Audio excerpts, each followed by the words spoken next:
Alam kong excited ka na rin malaman kung bakit mas maliit yung box ng iPhone 12 Pro kumpara sa mga naunang iPhones. Pero bago yon, intro muna tayo.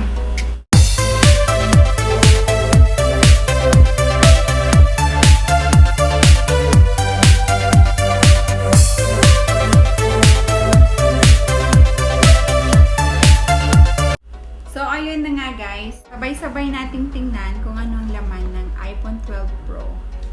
Pati ako excited na rin. So, tara! So, ito na siya guys. Sabay-sabay na nating buksan. Ayun, excited na ako. Yan ah. Sorry, malikot yung camera. Nasasagi ko kasi yung patungan ng cellphone. So, excited na ako guys. Ito na siya. iPhone 12 Pro Gold. iPhone 12 Pro Gold 256GB. And bakit mas maliit yung karton niya sa mga naunang iPhones. So, malalaman natin yan. Ito na guys. Sabay-sabay nating tingnan. Wow! Wow! Sobrang ganda niya guys. Sobrang excited na ako. Kahapon ko pa siya gustong buksan pero gusto ko kasi sabay-sabay nating makita yung laman ng box. Ayan siya guys. So, kulay gold siya. Ayan na siya guys. Oh my gosh, ang guwapo niya. Ang pretty niya. Ayun. Oh.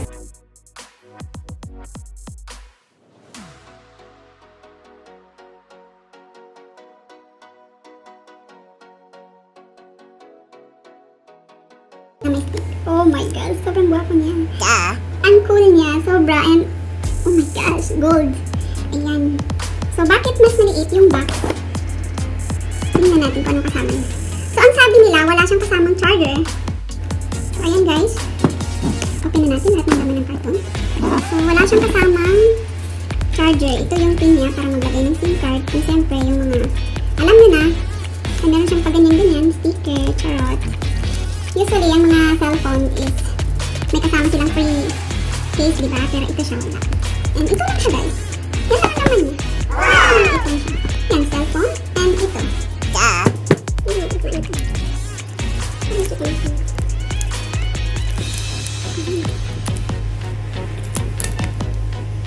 lang yung laman niya guys. Wala siyang kasamang charger. Usually, yung dati kong iPhone 6s Plus.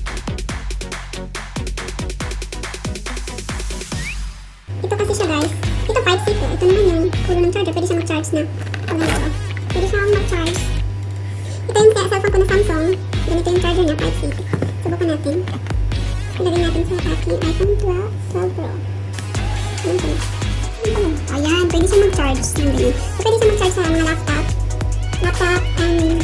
iPad, or kahit sa Samsung. Kasi yung Samsung ko 5C, naka-charge siya. So, ayun charging siya guys. Charging. So, yung charger na kasama niya is, hindi siya yung charger na may kasamang adapter or USB. Kasi ito 5C to eh. Ito, pwede siya mag-charge. Ayan, bonjour. Ayan, okay na nga siya. Kasi alam niyo naman guys na once na-charge niyo yung mga iPhone, eh, kahit hindi na say on, automatic nag-on siya. As long as nakakonect siya sa charger. So, tingnan natin. Ayan, Arabic. Hello. Check mo naman, Chinese. Chinese ba yun? Or parang Bangladesh? Or yung Chinese? Hello. So, lahat ng lingwahe ng doon. Lahat ng spelling yata ng hello. Ciao. Sobrang excited ko na siyang gamitin. And siyempre guys, 5G po siya. 5G po yung iPhone 12 Pro. Kahit yung iPhone 12 mini is 5G. And dual SIM po siya guys. So, mamaya bubuksan natin. Lagayin ng SIM niya. So, gamitin natin yung kanyang pin. Nandito yung isang lagayan ng SIM. Nandito siya. Hindi ko na lang bubuksan. Kasi wala pa naman akong SIM card. And yung isa, ay, dalawa na yata sila dyan. Buksan na lang natin. Para mas makita natin.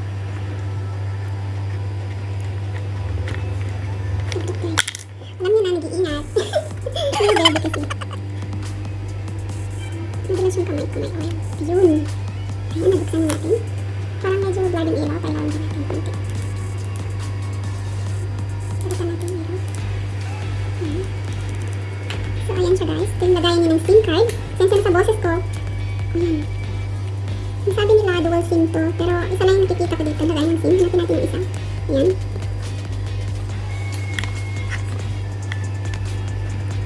Isa lang naman yun.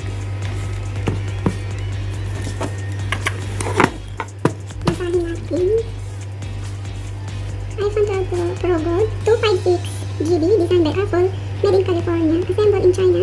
Other items marked their own model 82407. So,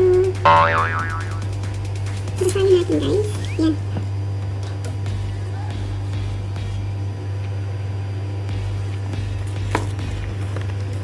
So, ito na nga siya guys. Yan, pwede siyang i-charge sa cellphone nyo kung gamitin niyo itong Type-C. Pwede rin yata siya sa iPhone, ay sa laptop. Ayan na siya guys. Ayan. Ayan siya. So, kulay gold. Binuksan ko lang siya pero hindi ko muna gagamitin dahil bibilhan ko muna siya ng casing. So, katulad din siya sa iPhone 6, yung dito niya, volume. And dito yung volume, dito yung mini-mute mo siya. Mute naman. And silent mute. And ito yung volume ko lang. And bakit hindi ko siya napindot? I don't know. Try natin ba ito? Ayun. Ayun. Hello again. Ayun, nag-start na siya. English. Saudi Arabia, yes. And set up manually. Ayun na siya guys. Ito yung lalabas. Masi-set up na tayo. Continue. Of course, jhem. Ang password ko. And then, para may signal tayo. At makagawa tayo ng ating Google, ay hindi pala siya Google, Google account. It takes a few minutes to active your phone. So, ayan, ganyan siya guys. So, mag-set up na lang ako mamaya siguro guys. Ito na siya, nakita niyo naman. Ayan yung iPhone 12 Pro. Ayan, ganyan siya ka-pretty. Sobrang pretty guys. And, kumpara sa nauna kong iPhone, mas maliit to ng konti kasi S6 Plus ang gamit ko. And, ito na yung mga babies dito na sa gilid. Ayan na siya guys. Data and privacy. So, continue na natin. Face ID. About Face ID, set of letters, setting, continue. No. Ayoko ng Face ID. So, gawa tayo ng passcode. And, siyempre hindi ko papakita sa inyo yung passcode. Sige, gawa tayo. Excited na akong gamitin. Kaso, wala pa akong casing na. So, after nito, itatago ko muna siya ulit.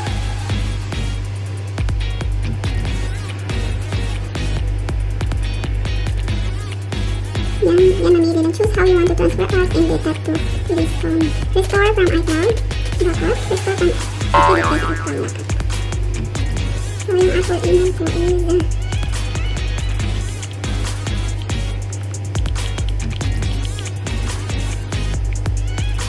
parang nakalimutan ko yung yung email ko. Oo.